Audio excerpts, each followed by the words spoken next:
सुप्रभात बच्चों, BA first year class. आज हम भक्ति काल की परिस्थितियों का अध्ययन करेंगे।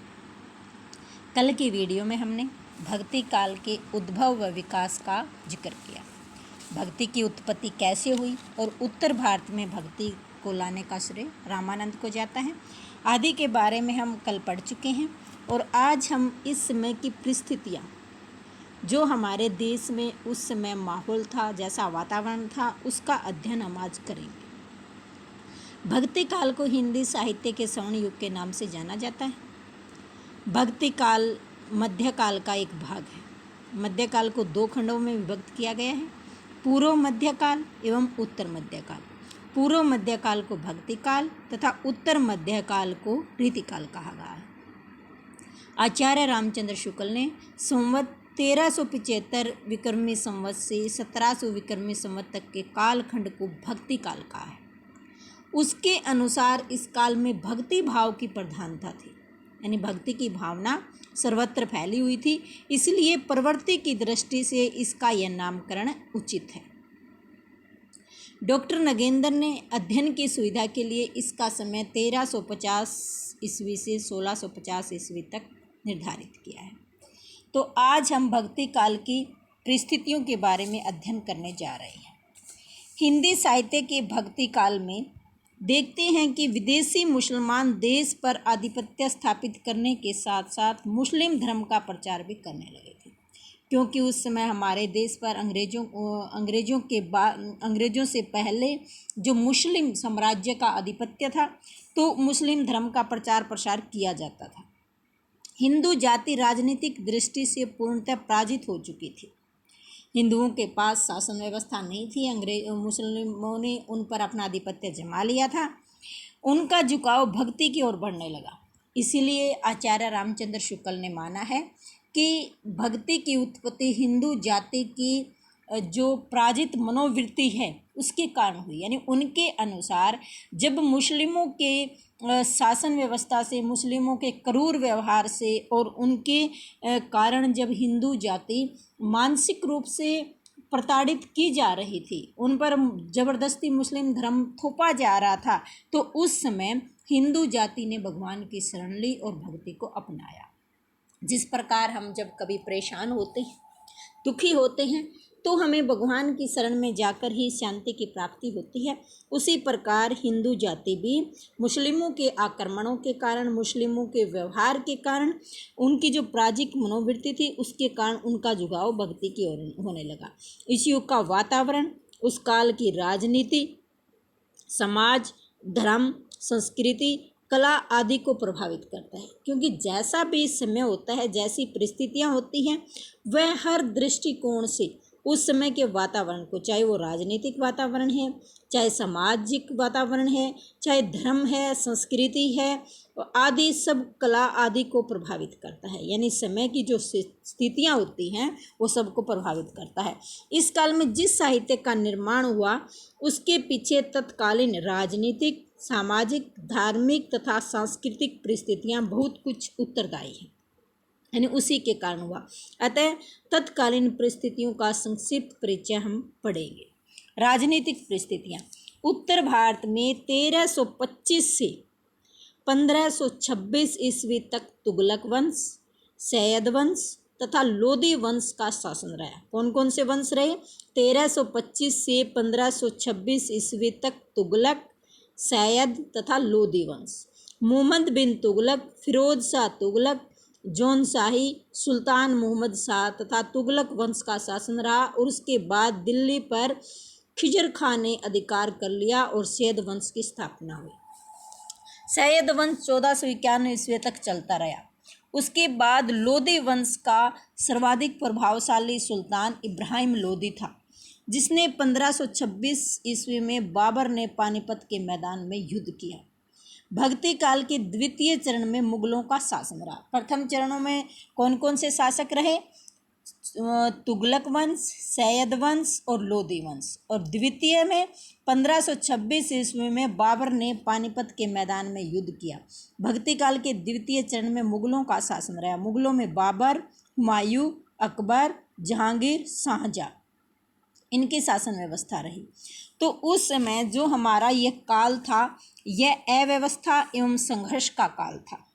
हमारा भक्ति काल की जो राजनीतिक परिस्थितियां हैं, यह अव्यवस्था एवं संघर्ष का काल था।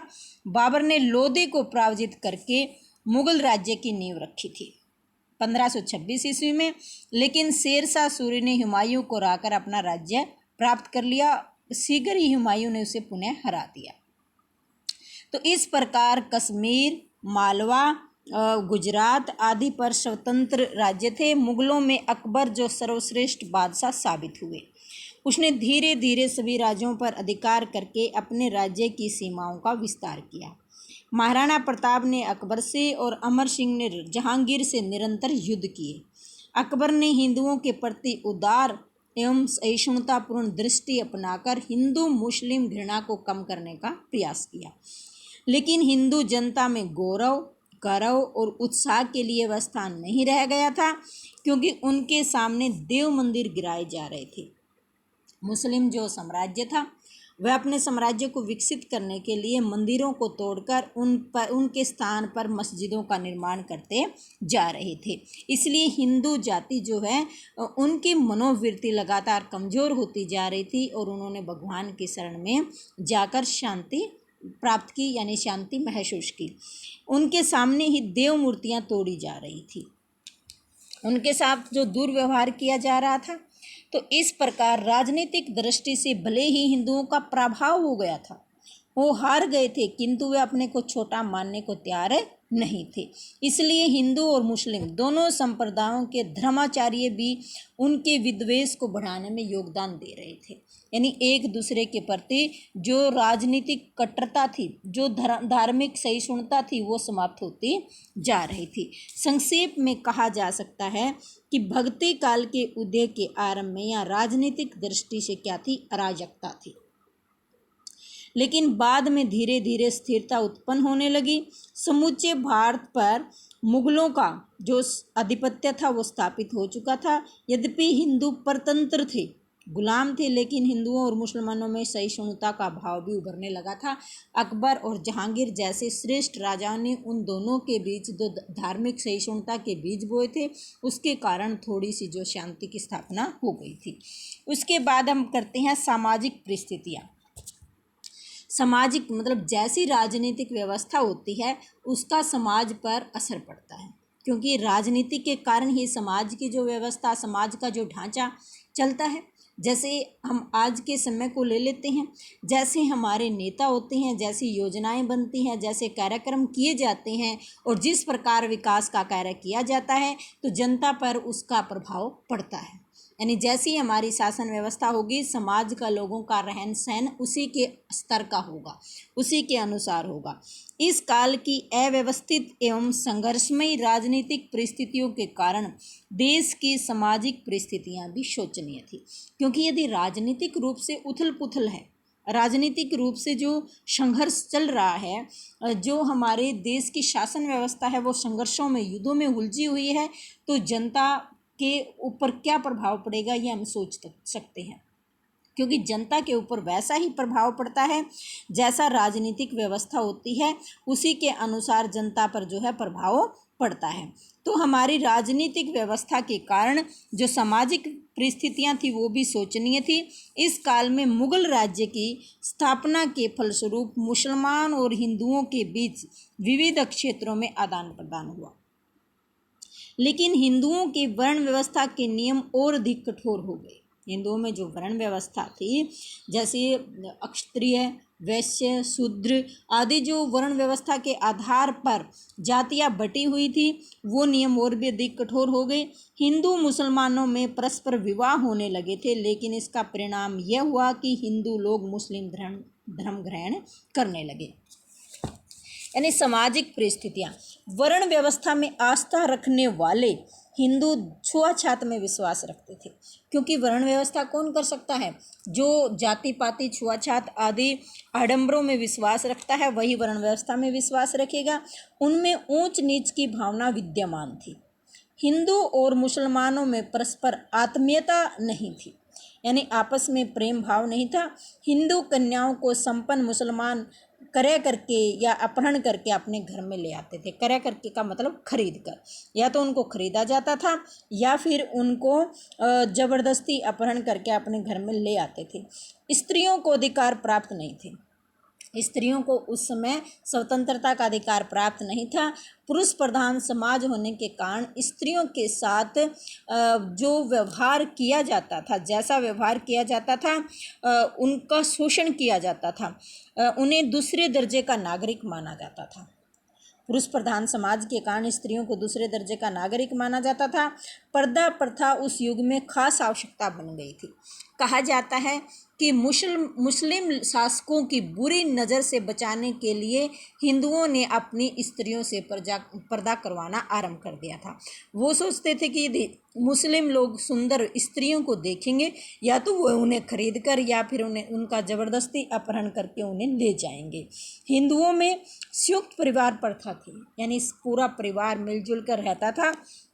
छुआछूत समाज में सर्वत्र व्याप्त थी और बहुत से कारणों से अनेक हिंदू जो है धर्म परिवर्तन करके मुसलमान बन गए थे। साधु संतों में पाखंड, आडंबर, दिखावा आदि व्याप्त था। मुसलमानों के साथ दीर्घ काल तक संपर्क रहने के कारण वास्तुकला, चित्रकला एवं संगीत के क्षेत्र में इन दोनों में आदान प्रदान होने लगे थे।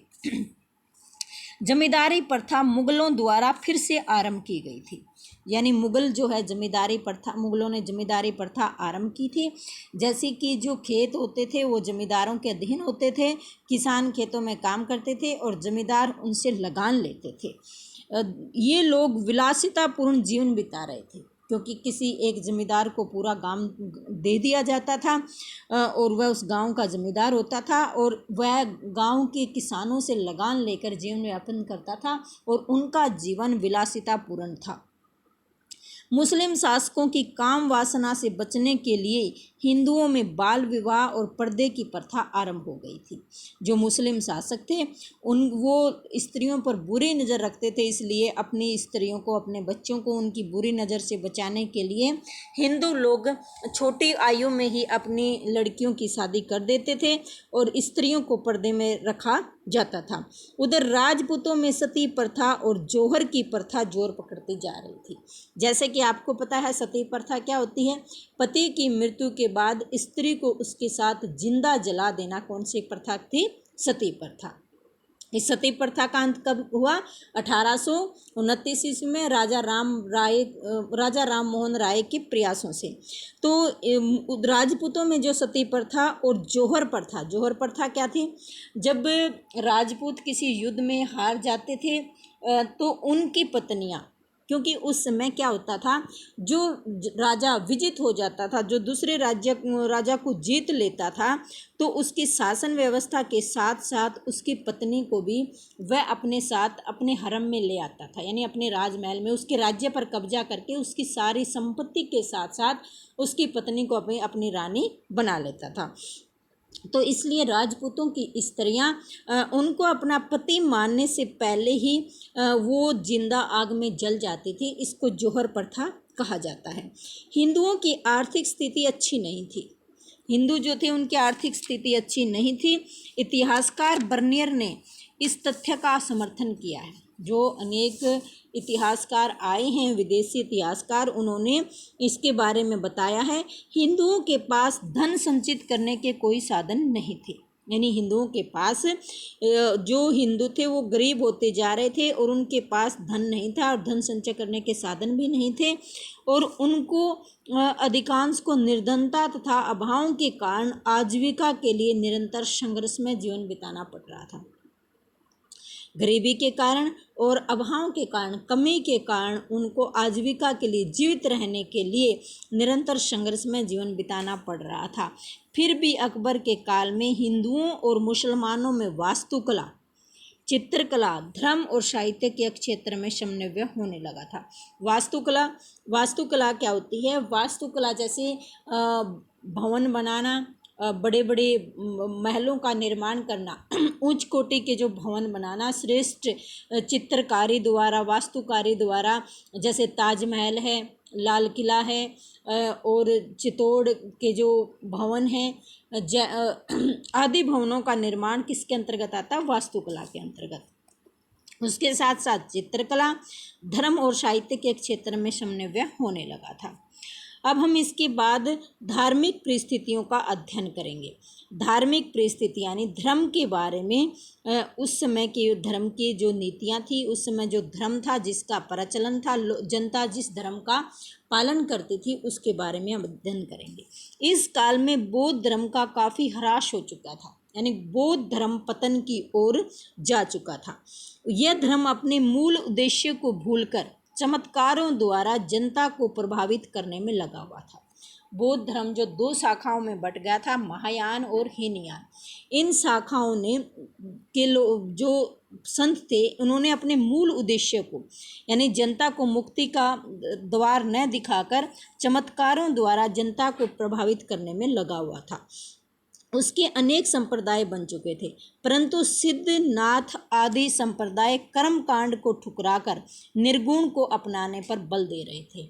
यानी बौद्ध धर्म के साथ साथ जो अन्य धर्म संबंधी शाखाएं चल रही थी, सिद्ध और नाथ आदि जो संप्रदाय थे धर्म के क्षेत्र में, ये पाखंड तथा कर्म कांड को ठुकराकर ये सभी निर्गुण को अपनाने पर बल दे रहे थे। निर्गुण भक्ति की ओर इनका झुकाव था और लोगों को सगुण की अपेक्षा यानी बौद्ध धर्म को छोड़कर निर्गुण धर्म को अपनाने पर बल दिया जा रहा था। परंतु इनकी साधना जटिल होने के कारण, क्योंकि इनके जो नियम थे वो कठोर थे और साधारण लोग इन नियमों का पालन नहीं कर सकते थे, तो साधारण लोगों के द्वारा इन नियमों का पालन न होने के कारण जनता के लिए ग्राह्य नहीं हो सके। जनता इन नियमों को अपना नहीं सकी और इनकी नीतियों का अनुसरण नहीं कर सकी। उधर हिंदू धर्म भी विविध मतांतरों में बंट चुका था। हिंदुओं में जो धर्म था उसके भी अनेक मत संप्रदाय बन चुके थे। शंकराचार्य के अद्वैतवाद, जैसे कि हमने कल की वीडियो में पढ़ा कि अद्वैतवाद क्या होता है, जिसमें भगवान यानी ब्रह्मा और जीव को एक ही मानना, अद्वैत, दोनों में कोई भेद नहीं है, दोनों एक ही है, यानी जीव की उत्पत्ति ब्रह्मा से होती है। तो ये किसका मत था, ये किसका संप्रदाय था? शंकराचार्य का। शंकराचार्य के अद्वैतवाद की प्रतिक्रिया स्वरूप रामानुजाचार्य के विशिष्ट अद्वैतवाद, आचार्य निम्बारक को अद्वैत अद्वैतवाद आदि का विकास हुआ। यानी समय समय पर अनेक आचार्यों ने अपने संप्रदायों के अनुसार अनेक सिद्धांत दिए। विष्णु के अवतारों में राम और कृष्ण की भक्ति धाराएं इसी काल में प्रभावित हुई। यानी विष्णु के अवतार माने गए हैं, जैसे राम और कृष्ण, राम काव्य धारा और कृष्ण काव्य धारा। तो अनेक प्रकार की जो भक्ति धाराएं इसी काल में विकसित हुई, प्रभावित हुई। वल्लभाचार्य के पुष्टि मार्ग से ही कृष्ण भक्ति काव्य का विकास हुआ। वल्लभाचार्य जिनके पुत्र विठलनाथ ने अष्टछाप की स्थापना की थी। अष्टछाप यानी 8 जो कृष्ण भगत कवियों का, 8 कृष्ण भक्तों का जो संप्रदाय थे उनका वर्णन, और उन्होंने ही कृष्ण भक्ति को विश्वव्यापी बनाया था। इस काल में सूफी मत का भारत में आगमन हुआ, जिसने धार्मिक उदारता का परिचय देकर हिंदू मुस्लिम एकता का प्रसार किया। सूफी मत जिसमें धार्मिक उदारता श्रेष्ठ गुणों को अपनाया गया और हिंदू तथा मुस्लिमों के बीच जो कट्टर धार्मिक असहिष्णुता थी उसको समाप्त करके उन दोनों के बीच एकता लाने का प्रयास किया गया। इस प्रकार हम देखते हैं कि सभी धर्मों के उदारवादी नेताओं के सतत प्रयासों से, लगातार प्रयासों से एक समन्वयवादी धार्मिक दृष्टिकोण का उदय होने लगा। यही उदय समूचे भक्ति साहित्य का मूल आधार बनकर उसमें मुखरित होने लगा। परिणाम स्वरूप धर्म और भक्ति के सहज तत्व जन सामान्य को उपलब्ध होने लगे। यानी जो धर्म और भक्ति में जो जटिलताएं थी वो समाप्त हो चुकी थी और उनके स्थान पर धर्म और भक्ति में जो सहज तत्व, जो सरलता आ गई थी, उसके कारण जन सामान्य यानी साधारण जनता के लिए भी वो आसान हो गई। उनके लिए भक्ति के दरवाजे खुल गए थे। मुसलमान मूर्ति पूजा के विरोधी थे। मुस्लिम जो थे वो मूर्ति पूजा के विरोधी थे तथा मूर्ति भंजन में विश्वास रखते थे। देव मंदिरों को तोड़ना, देव मूर्तियों को तोड़ना, देव मंदिरों को गिराना ही उनका उद्देश्य था। वे भी हिंदुओं की भांति माला फेरते थे, हज यात्रा करते थे और मस्जिद में जान देते थे, रोजा रखते थे। हिंदू और मुसलमानों में धर्म का बाह्य आडंबर तो था, किंतु आंतरिक शुद्धि का अभाव था। यानी कहने को पाखंड तथा बाह्य दिखावे के लिए ही वो भक्ति करते थे, उनकी अंतर आत्मा में शुद्धि नहीं थी। यानी सिर्फ दिखावा करने के लिए ही वो धर्म का प्रचार प्रसार कर रहे थे। भक्ति का जो स्रोत दक्षिण भारत से प्रकट हुआ, उसके प्रचार प्रसार के लिए इस समय उत्तर भारत में अनुकूल वातावरण था, क्योंकि उत्तर भारत की जो जनता त्रस्त थी, दुखी थी, उनके द्वारा भक्ति को अपनाना जरूरी हो गया था। बौद्ध धर्म की जो विकृतियां थी, बौद्ध धर्म में जो विकृतियां आ चुकी थी, बिगड़ चुका था बौद्ध धर्म, उसमें शंकराचार्य ने अद्वैतवाद का प्रचार किया। विष्णु के अवतारों राम और कृष्ण के प्रति आस्था, विश्वास में वृद्धि और रामानंद ने भक्ति का द्वार सबके लिए खोल दिया। मन और कर्म की शुद्धता भक्ति भाव से ही होती है। रामानंद ने सबको बताया कि मन और कर्म की शुद्धता के लिए क्या आवश्यक है, भक्ति की भावना होना। तुलसी के इसी सिद्धांत को रामानंद ने आधार भूमि दी थी। श्री कृष्ण के लोक रंजनकारी यानी लोगों का मनोरंजन करने के उद्देश्य से श्री कृष्ण के जिस अवतार का वर्णन किया, उसका चित्रण भागवत के 10वें स्कंद के आधार पर कविगण करने लगे। सूफी धर्म का प्रचार भी एक बहुत बड़े क्षेत्र में हो रहा था। प्रेम मार्ग पर आधारित सूफी संप्रदाय की जड़ें इस भूमि पर पनपने लगी। हिंदू मुस्लिम सांस्कृतिक समन्वय का आधार सूफियों ने ही तैयार किया। यानी हिंदुओं और मुसलमानों दोनों के बीच जो एकता का प्रयास किया, वो किसकी देन थी? सूफियों के प्रयासों के द्वारा ही संभव हुआ। इस्लाम धर्म में सरा और बेसरा 2 कोटियाँ थी। भारतीय सूफी प्रमुख रूप से वेसरा संप्रदाय के हैं, जो इस्लाम के अनुयायी होकर भी कट्टर मुसलमानों से अलग हैं। सूफियों के 5 संप्रदाय थे। कौन कौन से थे? चिश्ती, कादिरी, सुहरावर्दी, नक्शबंदी, स्थारी। ये अनेक संप्रदाय सूफियों के संप्रदाय थे। तो हम देखते हैं कि हमने आज भक्ति काल की राजनीतिक परिस्थिति, सामाजिक परिस्थिति और धार्मिक परिस्थिति का अध्ययन कर लिया है, और कल की वीडियो में हम साहित्यिक और परिस्थिति और आर्थिक परिस्थितियों का अध्ययन